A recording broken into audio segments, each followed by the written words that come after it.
Welcome everyone. Today we'll talk about the strategy and structures in this video. Now, the topic is very simple, very straightforward, but if you see it and watch it, it seems very confusing. Why? Because how is strategy and structure related? Now, allow me to give you certain directions. In a business, how does the business should operate? Should you have first strategy or should you have first the structures? So that is an pending dispute that keeps on happening around it. Should a structure drives the profitability of the company, or should the strategy drives the profitability of the company? Believe me or not, if a business is small, it is better that you start with a small strategy. But when the business goes big, it should be the structure that should be given an importance. So, a comprehensive guide understanding the intricate relationship between the strategy and the organizational structure is pivotal for successful implementation of any strategic plan. This guides delve into the essence of this relationship, the criteria for the organizational success, and the dynamics of restructuring and transformation within the organization, as the case might be. That is what organizational strategy is all about here. Alfred Chandler seminal insights. What does Chandler say? It says the Chandler study on American conglomerate like DuPont, General Motors, Standard Oil of New Jersey, Sears Roebuck showcases how these entities actually transitioned from centralized to a divisional structure in response to a strategic changes. His structure follows the strategy. Thesis underscore that organizations evolve from strategic imperatives. So here it is absolutely very straightforward as far as Chandler says. Says strategy should be in place and then the structure should be built along with the strategy as it goes around it. So allow me to give you the relationship between strategy and structure. So besides strategy, factors such as organization size, which I emphasized upon, diversity, market characteristics, and future ambitions make a crucial role in shaping the structure. For instance, Brandbaxi's transformation into a research-based international pharmaceutical corporation exemplifies strategic repositioning and structural adaptation to the global management. And that is what we are looking out here. So it is basically the strategic reposition that comes around it. So you have a product as far as Ranpex is concerned, and then based on the product, you build upon your strategy. So here it is structure which is first installed, and then probably the strategy comes into play. Allow me to give you the 7S framework, which is very critical for the success of any business. 7S being propounded by McKinsey. In their book, In Search of Excellence, this framework highlights seven interdependent factors crucial for organizational success, which obviously includes strategy, structure, system, style, staff, skills, and shared values. I repeat, strategy, structure, system, style, staff, skills, and shared values. It emphasizes the importance of both tangible elements of an organization culture. That is what is very important. Here is the pictographical representation. Remember, the shared values are at the core of everything. It is the cultural value. It is the ethos of the organization. It is the cultural norm of the organization that should be that actually cannot be felt, cannot be so can be felt, can be sent, but cannot be touched. There are no material evidence towards it. This is what we are looking, and this is the reason why we should be following out. If the shared, the core value is very strong, no matter what structure, strategies, systems, skills, styles, and staff will fall into places. I'm sure about it, but individually they are absolutely impeccable, as important for a critical success of any company. I'll give you examples of organizational culture. Let's start with Google's. Google exemplifies the 7S framework through its innovations culture. That is what we are looking at. Flat culture, as far as the structure is concerned, emphasizes on teamwork and shared value of openness, thus the transparency and creativity.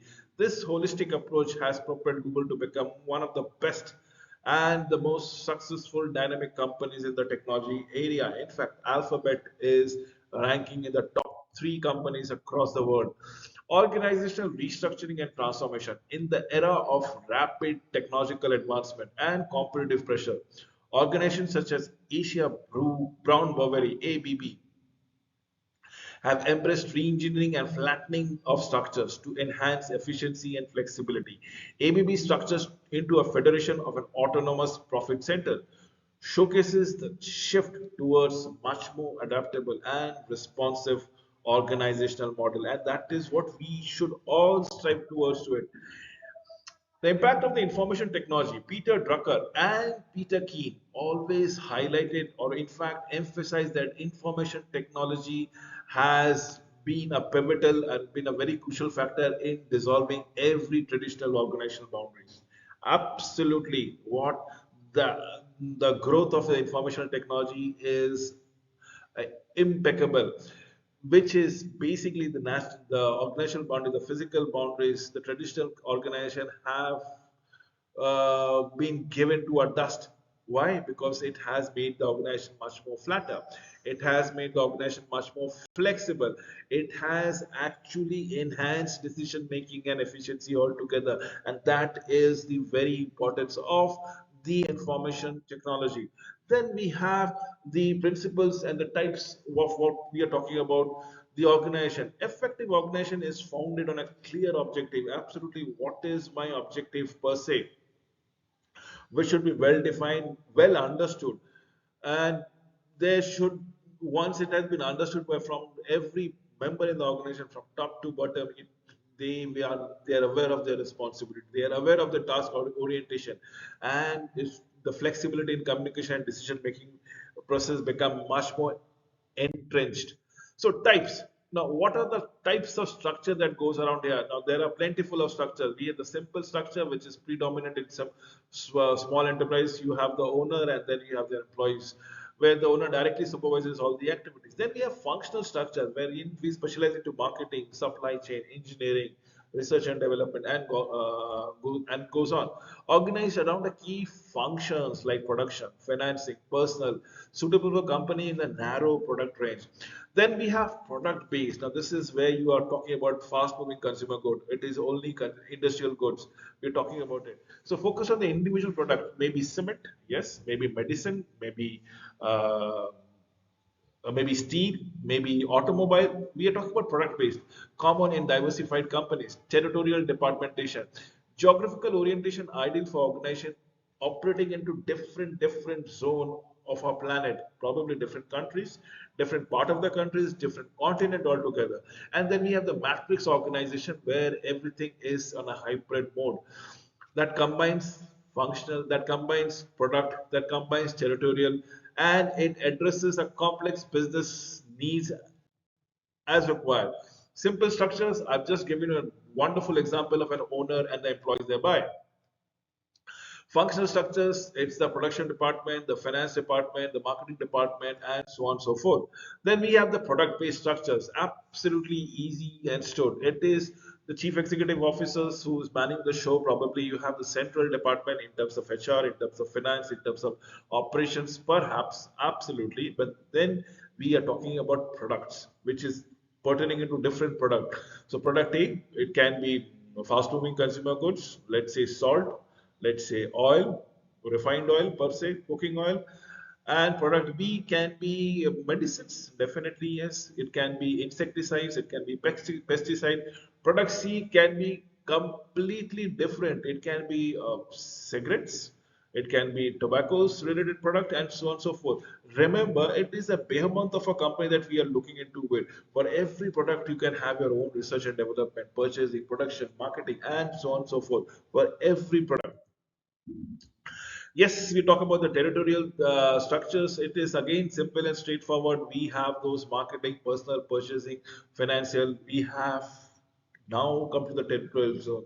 It can be the northern zone. It can be the southern zone. It can be the eastern zone. It can be the western zone. As the case might be, what are we looking into it? And for each of the zone that comes around here, we have those engineering, production, accounting, sales, and things like that. And that is what we are looking forward to. The matrix structure is, if you look into it, this gentleman, the engineering staff, is not only responsible for the vice president and also for the project manager. Should I say this purchasing manager is also responsible or answerable to the vice president purchasing or product project management C or B, whatever the criteria is. Now, what am I trying to tell it to you? Here it is basically ensuring that people are well entrenched, they know their jobs, and they are coordinating in a well-oiled machinery so that your overall manpower cost goes down. Probably it looks very complex, and it is definitely complex to execute also, but if it is done in a well fashioned system, there's nothing like it. Now the problem out here, if somebody said why is it difficult to implement, let's say one of the coordinators, any of the coordinator, he or she, just a minute, just to understand, he or she wants to take a leave. Now where does he or she gets the permission? From the vice president administration or the project manager? What happens if vice president admission gives a leave and the project manager doesn't? Or what the other way around? What happens if the other way around? So therein what the loops and gaps are all about it. Please understand, I've just given you an example in terms of leave, but this can be always be translated in terms of a operation part. If project manager C and project manager A are not in tandem with each other, or probably they are not very much aware of the problem that is happening with the production. How does it goes around? How does the vice president goes around here? So we have the ABBs. Asia Brown Brewery, global restructuring into a lean three-layer management of hierarchy demonstrate the innovative approaches to organizational design by fostering autonomy. At the profit center, the ABB has enhanced responsiveness and operational scale altogether, absolutely on a global level. That is what we are looking into it. The alignment of the organizational structures with strategic objective is fundamental. Remember, it's fundamental to the organizational structures and strategies. The evolution from rigid hierarchical models to more flexible and decentralized structures reflects the need for agility and the innovation in today's dynamic business environment. Successful organization continuously reassesses and adapt their structures to meet strategic goals and external demand, as exemplified by industry leaders such as General Motors, such as Google and ABB. With this, I come to an end of this presentation of strategies and structures. Thank you very much